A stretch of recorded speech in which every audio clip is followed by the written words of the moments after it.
Bom estar de novo aqui. Primeira vez aqui, né? E Deus tem sido muito bom com vocês. O que Deus tem feito é realmente o plano dele acontecendo. Nunca me esqueço, certa vez eu lendo da palavra de Deus, a estratégia de Deus para Israel conquistar a terra prometida. Vocês já pararam para pensar sobre isso? Deus falou para Josué: eu não vou te dar a terra prometida num único ano, porque senão as bestas feras tomarão conta do campo. Eu vou te dar gradativamente. Uma estratégia de Deus. Deus faz as coisas assim, Ele vai nos dando gradativamente. Se Deus nos der tudo o que Ele tem para nós num único ano, nós não vamos dar valor, vamos perder. As bestas feras vão tomar conta disso. Abram suas Bíblias aí em Gênesis, capítulo 21, verso 14 ao 20. Diga comigo, Gênesis. Diga 21, 14. Tem que falar 14 de Paranaense. Fala 14. Obrigado. Diga 14 ao 20. Isso, senão a unção não desce. Se não falar no idioma dos paranaenses aí, não tem unção. Eu quero falar sobre milagres no meio do deserto. Você sabia que tem flores que só nascem no deserto? Quem sabia disso? Tem tipos específicos de flores que só nascem no deserto. O camarada pode ser um colecionador de flores. Eu não sei qual é o nome que se dá a quem coleciona flores. Deve ter um nome específico para isso. Ele pode recorrer às maiores feiras de flores do mundo. Aqui em São Paulo tem Olambra, né? Cidade das flores. Ele pode ir lá para Gramado, no Rio Grande do Sul, e pode comprar as mais lindas flores do mundo, mas vai ter uma flor ou alguns tipos que ele só consegue encontrar se ele estiver no meio de um deserto. E nós, quando entramos no deserto, nós só conseguimos ver sequidão, só conseguimos ver provações, morte, privações, falta. E isso nos impede de ver aquilo que Deus proporciona exclusivamente dentro do deserto. Muita gente está dentro do deserto, no deserto financeiro, no deserto emocional, num deserto espiritual, num deserto familiar, e aí não consegue ver absolutamente nada que Deus possa preparar para ele, porque o deserto ele é terrível. Eu quero falar sobre o milagre no meio do deserto. Talvez você que veio hoje aqui esteja no meio de um deserto, esteja agora glorificando a Deus, dizendo: ai que bom, porque essa palavra vai vir de encontro ao meu coração, amém? Gênesis capítulo 21, verso 14. Na manhã seguinte, Abraão levantou-se de madrugada, pegou o pão e um odre de água, pôs tudo sobre as costas de Agar, deu-lhe o menino e a despediu. Ela saiu andando sem rumo pelo deserto de Berseba. Quando acabou a água que havia no odre, Agar colocou o menino debaixo de um dos arbustos e, afastando-se, foi sentar-se em frente à distância de um tiro de arco, mais ou menos 100 metros, tá bom? Porque dizia: assim não verei o menino morrer. E sentando-se em frente dele, levantou a voz e chorou. Deus, porém, ouviu a voz do menino, e do céu o anjo de Deus chamou Agar e lhe disse: o que é que você tem, Agar? Não tenha medo, porque Deus ouviu a voz do menino, aí onde ele está. Ponha-se em pé, levante o menino e segure-o pela mão, porque eu farei dele um grande povo. Então Deus lhe abriu os olhos, e ela viu um poço de água. E indo até o poço, encheu o odre de água e deu de beber ao menino. Deus estava com o menino, que cresceu, morou no deserto e se tornou flecheiro. Amém? Feche seus olhos. Bondoso Deus, nós estamos mais uma vez aqui na sua casa. Eu te louvo, Senhor, por estar aqui nesse povo que eu amo tanto, uma igreja que eu respeito tanto e tenho aprendido tanto neste lugar. Eu te peço, Senhor, que o Espírito Santo seja o nosso ministrante, que venha toda a palavra dos céus, Senhor, que não venha da minha condição humana, mas que o Senhor possa falar ao nosso coração. Eu declaro, Senhor, mais uma vez, publicamente, a minha total incapacidade de pregar o Evangelho. Por isso eu careço de Ti, Senhor. Fala aos nossos corações, em nome de Jesus. Amém. Amém? Você pode dar uma salva de palmas ao Senhor Jesus?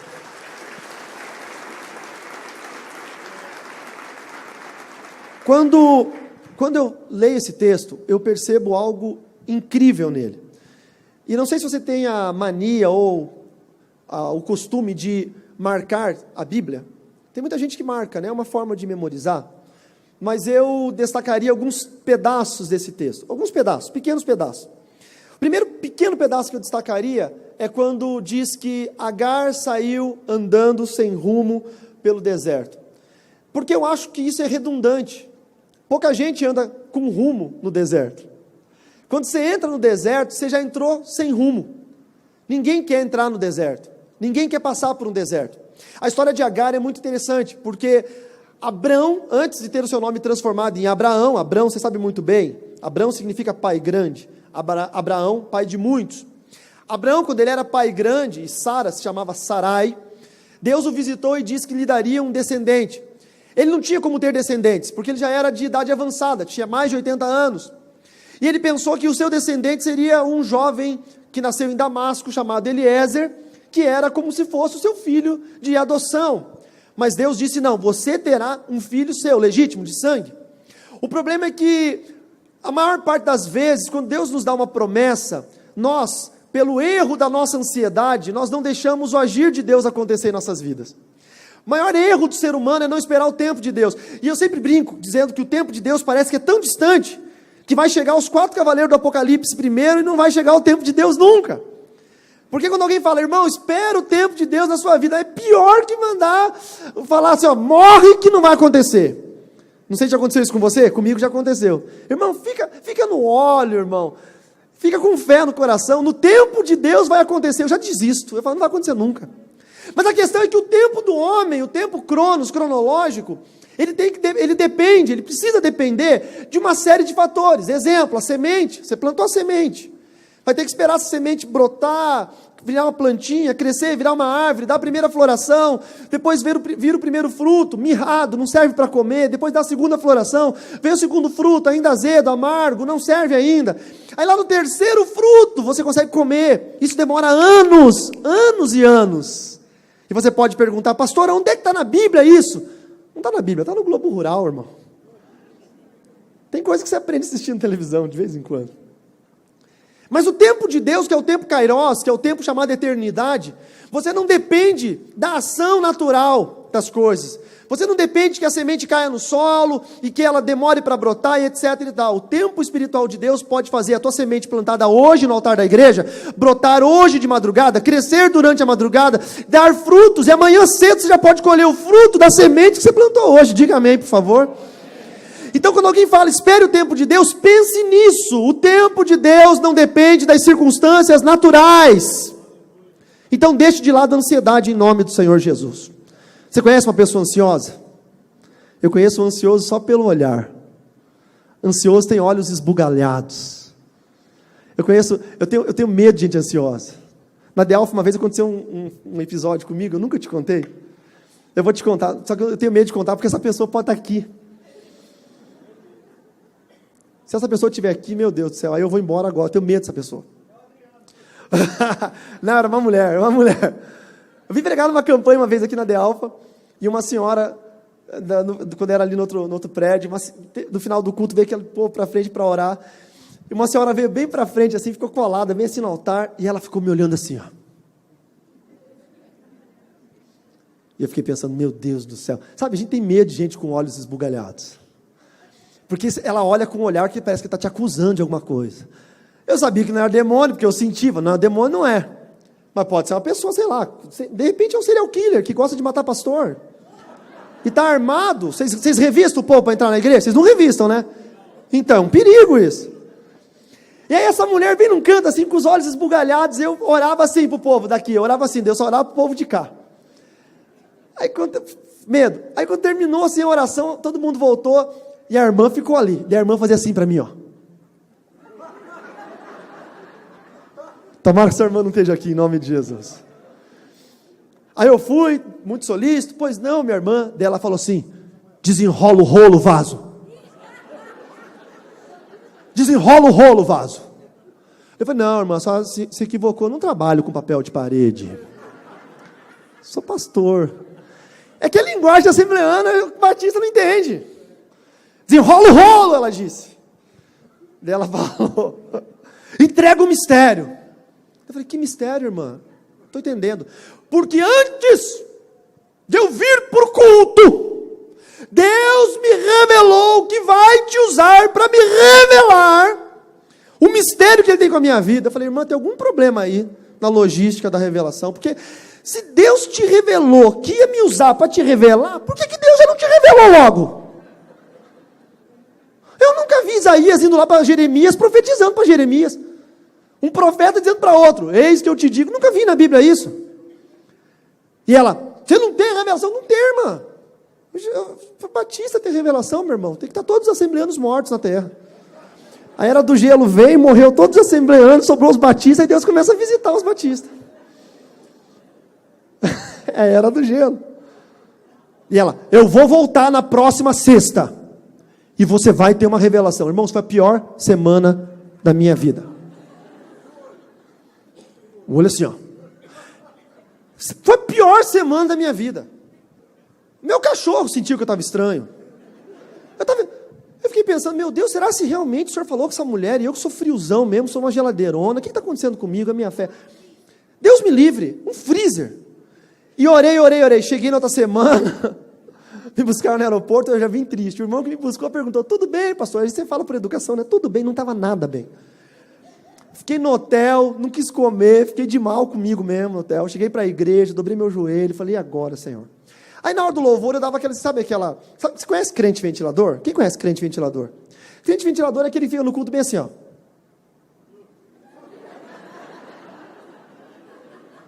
Já viu? Tem aqui, será? Ele leu aquele versículo, orar e vigiar, e ele esqueceu do orar, ele só sabe vigiar, ele gosta de vigiar, fica vigiando. Eu dei uma de crente ventilador, fiquei o culto, não achei a irmã. A irmã não veio, graças a Deus. Preguei o culto inteiro olhando para os irmãos, não vi a irmã na igreja. Ai, graças a Deus. Era só uma louca, é só isso. Fiquei tranquilo, fui pregar. Na hora da oração, quando veio todo mundo para a oração, a mulher aqui com os olhos bugalhados. Da onde saiu essa mulher, meu Deus? Ela estava numa catacumba lá na rua, eu não sei. E ela estava assim, eu já nem orava para aquele lado, eu orava para o lado de cá. Terminou o culto, a mulher fazendo assim para mim. Ô, minha irmã, pois não. Já sei, irmã, desenrolar o rolo, né? Não aprendi a desenrolar esse rolo ainda, irmã. Mas Deus não te revelou nada sobre mim? Não, irmã, Deus não revelou, irmã, Deus não revelou. Na próxima sexta eu vou estar aqui. E Deus há de revelar. Irmãos, eu fui para cá, eu nunca jejuei tanto na minha vida. Foi assim. Eu fui na Universal, no Vale do Sal, entrei na Porta de Absalão, eu fui na Mundial, fui todas as igrejas que eu conhecia. Eu fui em algum lugar para catar uma revelação, mas não dão assim de graça. Na outra sexta eu voltei, Jarinha, quase que eu liguei para você e falei assim, eu não venho mais, eu estou cancelando. Eu cheguei na igreja, eu já estava sem fé, irmãos, eu achei que eu já não era mais crente, eu não sei o que aconteceu comigo. E quando eu cheguei de novo, a mulher estava na catatumba dela lá, eu não via ela, e eu orava, Senhor, em nome de Jesus, que essa mulher não apareça, mas não teve jeito. Na hora da oração ela veio, e de repente ficou com o olhão assim, e no final do culto ela fez assim, eu fui, e ela perguntou, e Deus te revelou? Eu falei, Deus revelou, irmã. Eu sabia. Pode desenrolar o rolo. Eu falei, Deus falou que a senhora vai morrer, irmã. Ela pegou e falou assim, meu Deus do céu, e foi chorando e foi embora. E nunca mais voltou. E o irmão olhou para mim e falou assim, mas Deus te revelou? Falou, na verdade é o seguinte, essa mulher vai morrer um dia. Eu só não falei a data. Eu só falei a verdade. Eu não menti. Aliás, você vai morrer um dia, irmão. Não menti. Vou profetizar para você, você vai morrer um dia. Que seja daqui 200 anos. Que essa irmã morra daqui 200 anos. Que ela saia peregrinando pelo mundo, com os olhos esbugalhados das igrejas, fazendo assim para os pregadores, incomodando a vida dos outros.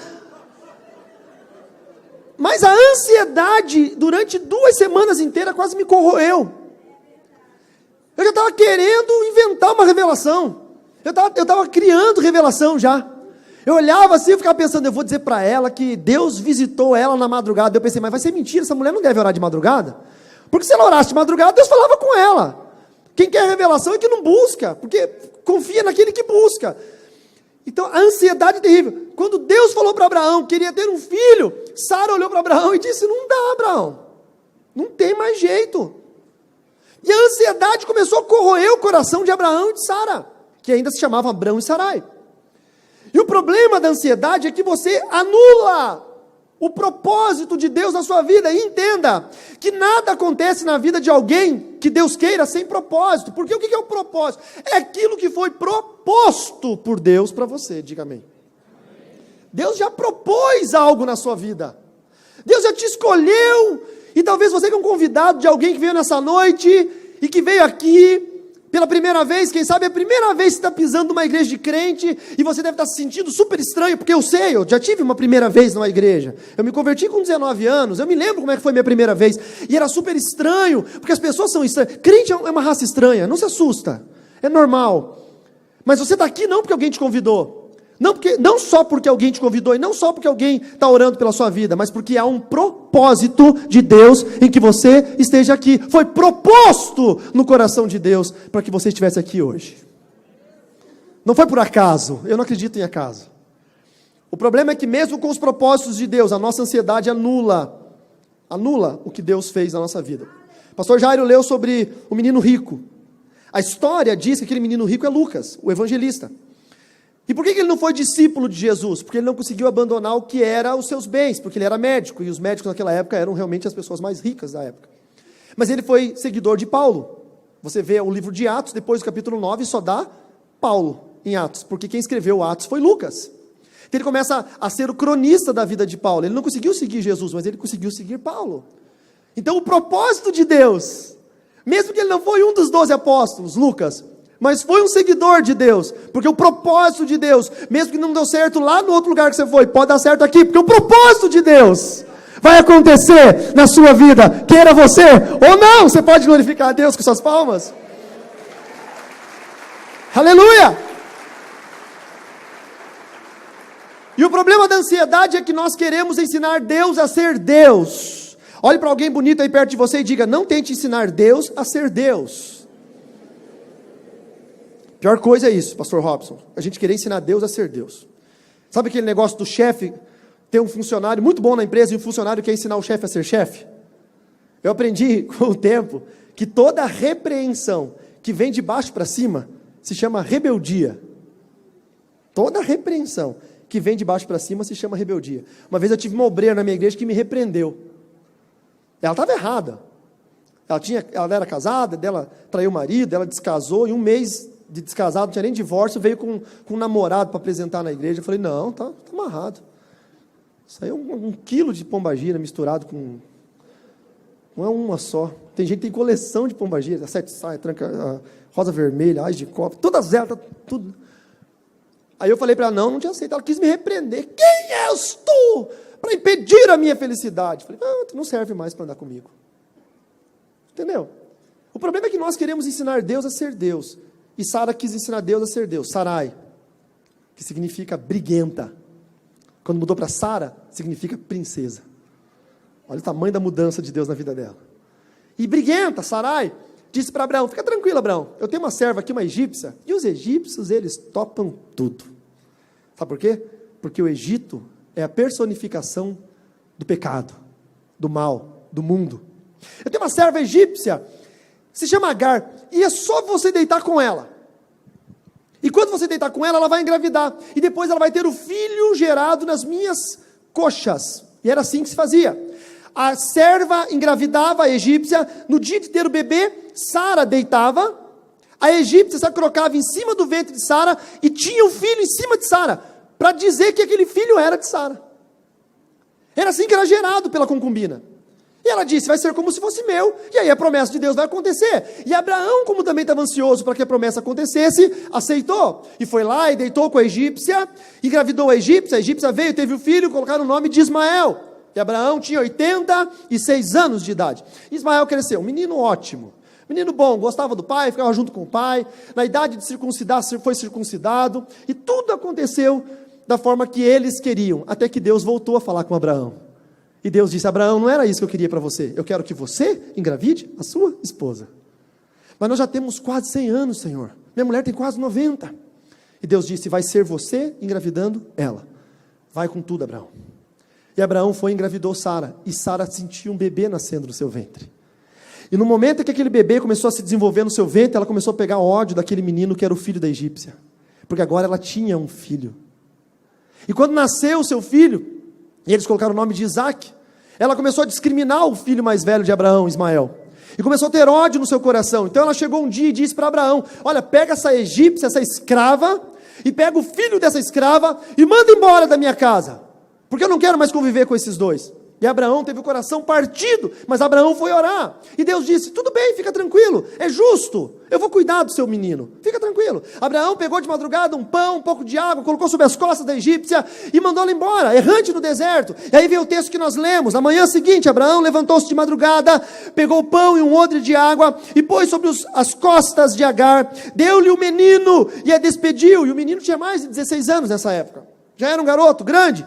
Ela saiu andando sem rumo pelo deserto de Berseba, e nós, quando entramos num deserto existencial, espiritual, emocional, familiar, financeiro, nós entramos e andamos sem rumo nesse deserto, até que tudo vá se esvaindo, até que tudo seja consumido, e chegue o momento da morte, e foi o que aconteceu com ela.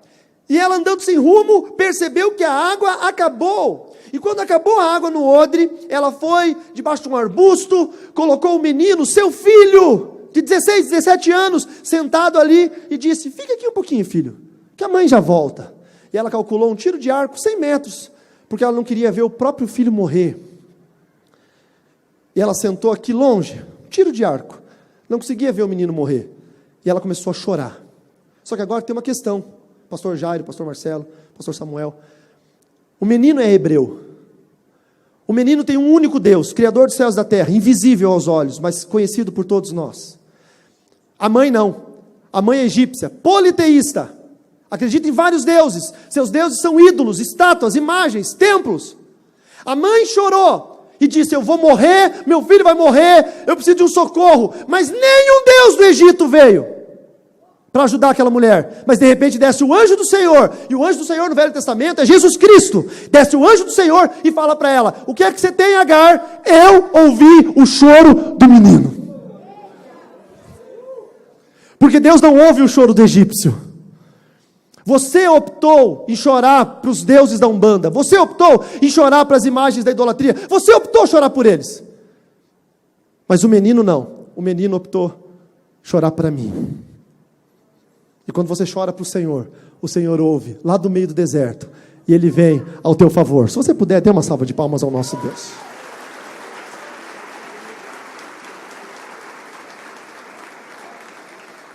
Diga comigo, Deus ouviu a voz do menino. E talvez você seja esse menino que está sentado embaixo de um arbusto no deserto. Eu quero te falar, meu querido, minha querida, Deus ouve a voz do menino.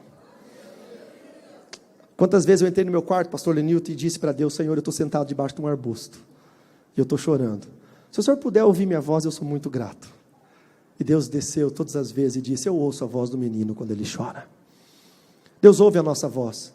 O problema é que nós queremos ensinar Deus a ser Deus, nós queremos que Deus cuide das nossas finanças, mas nós vamos lá e fazemos um monte de pilantragem, vendemos, compramos, fazemos um buraco maior para tapar o outro, em vez de confiar em Deus, e falar, Senhor, está aqui minha vida, minha fidelidade no seu altar, o fruto do Espírito, um dos 9 gomos desse fruto se chama fidelidade, porque fé vem do latim fidelis, aquele que entende com fidelidade.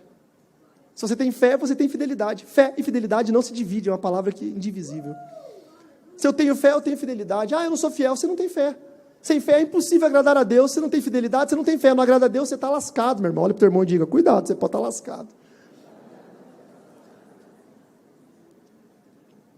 Aí Deus ouve a voz do menino, o choro, e ele fala bem assim para Agar, ponha-se em pé, levante o menino e segure-o pela mão, porque eu farei dele um grande povo. Irmãos, escute o que eu vou dizer. Deus sempre usa um egípcio para abençoar um hebreu. Sempre. Você que é comerciante, você vai dizer para mim assim, pastor, eu prefiro vender para ímpio do que vender para crente. Está amarrado, mas é verdade. Ô raça de crente. Mas eu vou te falar um negócio, quando o povo de Israel estava no Egito, e Moisés foi para libertá-los, quem saiu do Egito? Quem saiu do Egito? Você vai dizer, o povo de Israel, concorda? Mas quem saiu do Egito foram os egípcios. Porque eles estavam há 430 anos lá. 8 ou 9 gerações já eram egípcios. Só que eles tinham uma raiz hebreia. O meu avô Carlo nasceu na Itália. Com 9 anos de idade foi para a Argentina, com 13 foi para o Brasil. Veio a minha mãe, veio eu, sou 2ª geração de italianos no Brasil. Eu sou italiano, tenho direito à cidadania. Mas o meu passaporte é brasileiro, eu falo português. É assim que era. Saiu um bando de egípcio,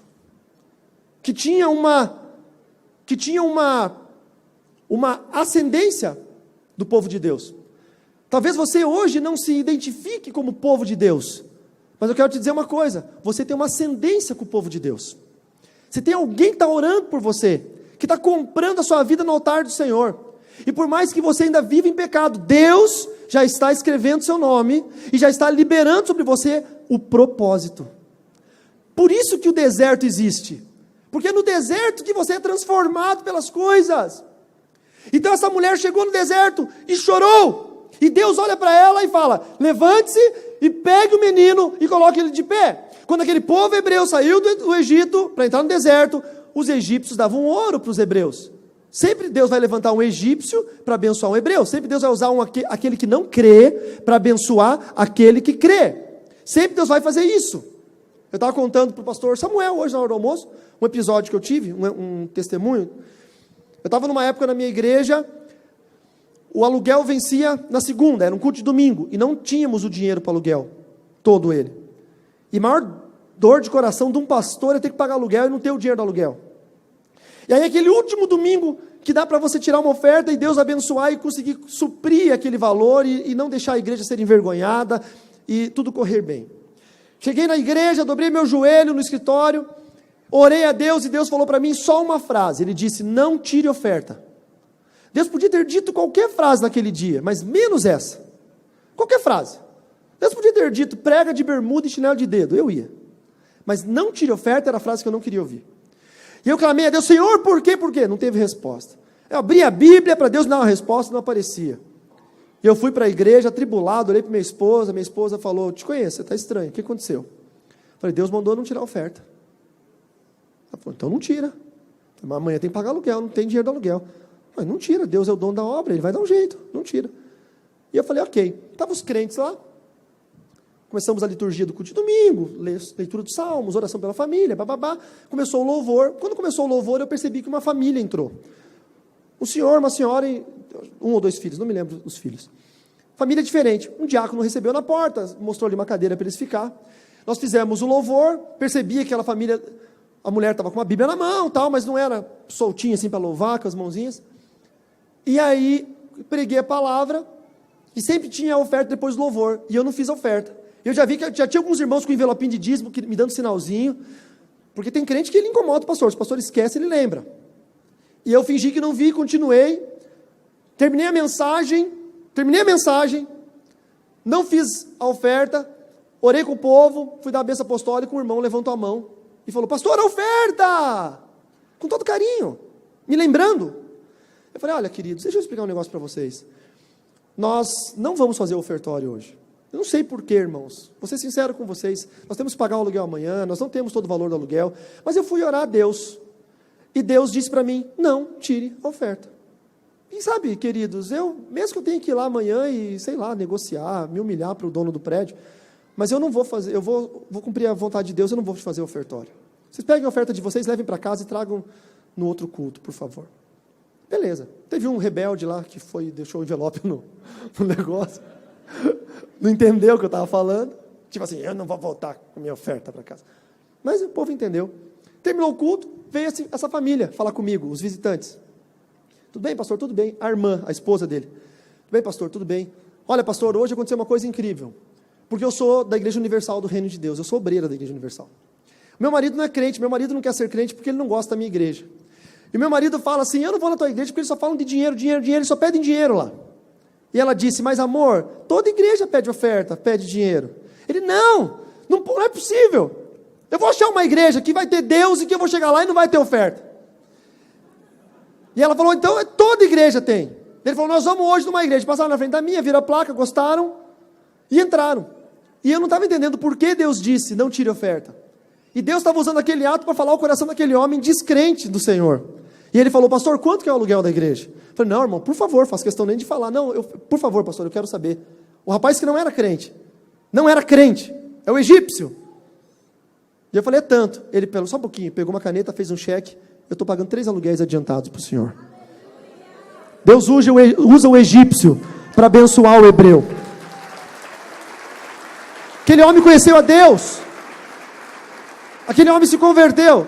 Sabe, Deus vai levantar egípcios, se necessário for, para ir na sua vida, pegar você pela mão e dizer: eu vim aqui mandado por Jesus, porque foi o anjo de Deus que falou com Agar, o próprio Cristo falou: pega na mão do menino e levanta ele, e diga para ele: eu vou te ajudar. E o texto fala: vai, segure-o pela mão, porque farei dele um grande povo. Deus tem um propósito sobre a sua vida, de te fazer um grande povo.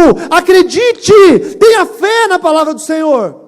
E essa mulher ainda estava ali assustada. Então Deus abriu os olhos da mulher. Perceba, Deus ouviu o choro do menino, Deus mandou a mulher socorrer o menino, mas Deus abriu os olhos dela. Por quê? Porque ela era a tutora daquele menino. E a Bíblia diz que quando abriu os olhos, ela viu do seu lado um poço de águas. O milagre não foi criar um poço no deserto. Esse poço já existia. Diga comigo, esse poço já existia. Agar é que não conseguia ver o poço. O poço já existia. Olhe para o irmão perto de você e diga: a solução já existe. Diga: a cura já está liberada. Diga: a solução dos problemas já existe. Diga: o problema é que o deserto cega os seus olhos. Mas você veio aqui hoje, amém? E Deus vai abrir os seus olhos, amém? E você vai enxergar o poço de água no meio do deserto, amém?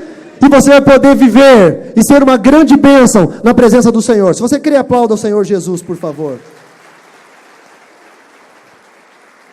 Olhe para alguém perto de você e diga: Deus sempre esteve com o menino. Deus sempre está com você, querido. Amém? Para a gente poder orar, deixa eu te falar um negócio. Lá em Isaías capítulo 35, verso 1. Se você puder abrir. Isaías capítulo 35, verso 1. Tem uma promessa de Deus. Eu gosto muito de Isaías. Isaías é a mini Bíblia.